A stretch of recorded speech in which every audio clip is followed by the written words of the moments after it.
Hello and welcome to Gardening with Ben's award-winning podcast, as voted by Grow Your Own magazine and by my followers and listeners. So if you're new to the podcast, make sure you click that subscribe button to stay up to date with all our podcasts, listen back to all our previous episodes, sit back, grab a brew and let's enjoy today's episode. Hello everyone and welcome to Gardening with Ben. Well, it's that time of week again. It's Friday already and thank goodness it is here. But have you noticed how the weather has changed so much? It's been absolutely freezing and I put a jumper on for work today and I'm still wearing my summer coat, and I thought, nope, the winter coat is finally coming out tomorrow.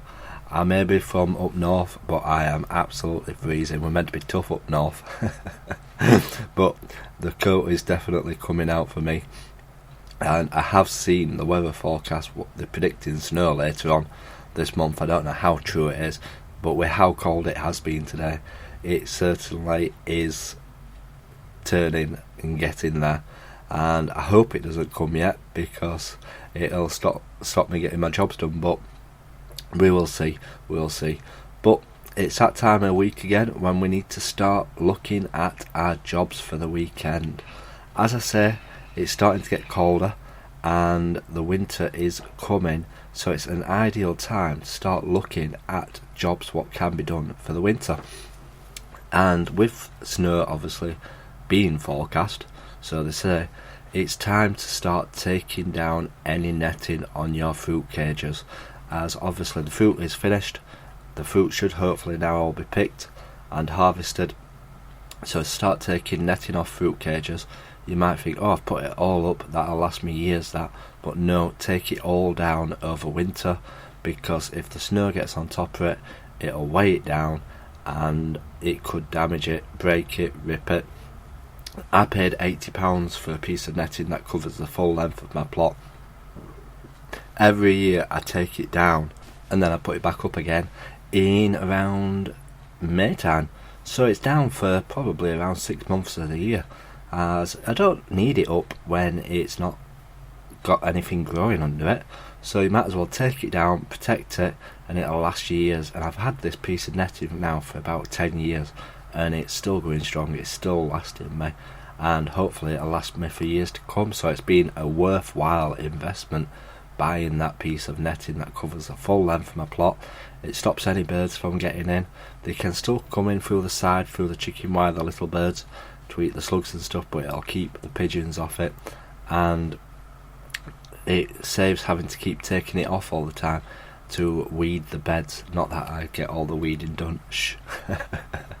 Not if you saw the pictures at the moment of what it looks like. But yeah, if you've got any netting up, make sure you take it down for the winter.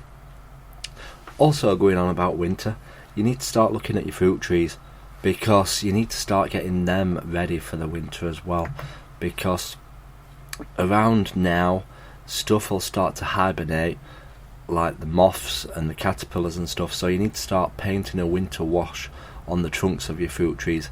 This will stop winter pests from hiding in the trees and laying the eggs, and which will then hatch in the warmer weather when the spring comes, and could cause eating of the fruit or diseases and stuff like that.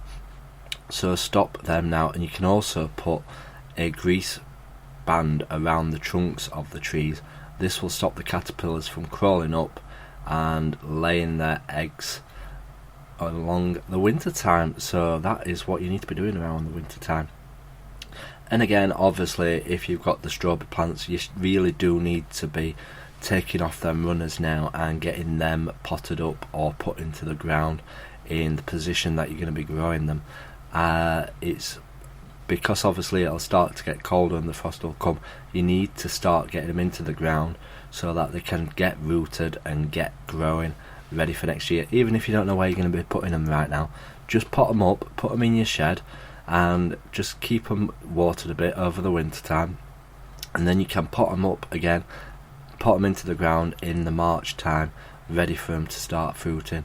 So get all that done. Also, with your fruit trees, make sure that you've got all the fruit off them. You don't want to leave any old fruit on there because they will rot and they could cause diseases on the tree. So you need to be getting them all tidied up, really, ready for the winter times ahead. All the leaves that they drop, pick them up, put them in your compost heap, clear them up, tidy around them, get them all looking healthy, ready for the winter. And if you don't look after your fruit trees, they won't produce good fruit for you. So the more effort you put into looking after them, they will provide you with good fruit to come, fingers crossed. That's what I always do anyway. I put a lot of effort into looking after my fruit trees through winter, just to give them that extra bit of care and attention for the time when it's the most coldest. So the next thing that you should be looking at is start looking at your flower garden. Start looking at those hanging baskets. See if they're finished with now.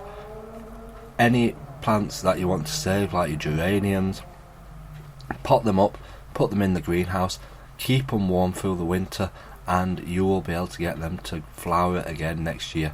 And geraniums do cost a lot of money in the garden centres. I grew mine from seed this year. I did it again last year. I grew them all from seed, and they've done really well, really better than I thought they would do. I didn't think they were so easy to grow, and they have looked fantastic. So I'm going to be digging all mine up hopefully this week, potting them up, sticking them in the greenhouse, making sure they're in a warm area. I don't have heating in my greenhouse, but I'll put them somewhere where they'll hopefully stay warm, and hopefully we can get them planted again next year and they'll be bigger and better. So also, if you've got begonias, dahlias, gladiolus, if you're living somewhere really cold, dig them up out of the ground, store them in the shed where they can dry out and not rot in the ground or get killed off in the cold.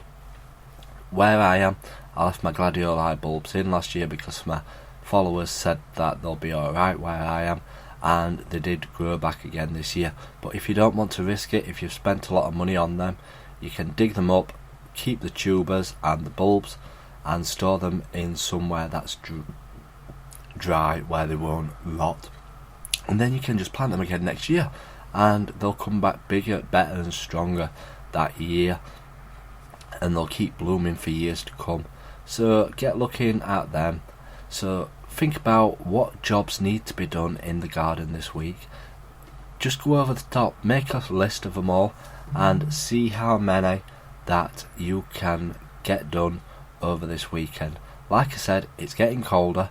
Try and get as much done as possible while the ground is still soft and workable while you can, and make the most of it.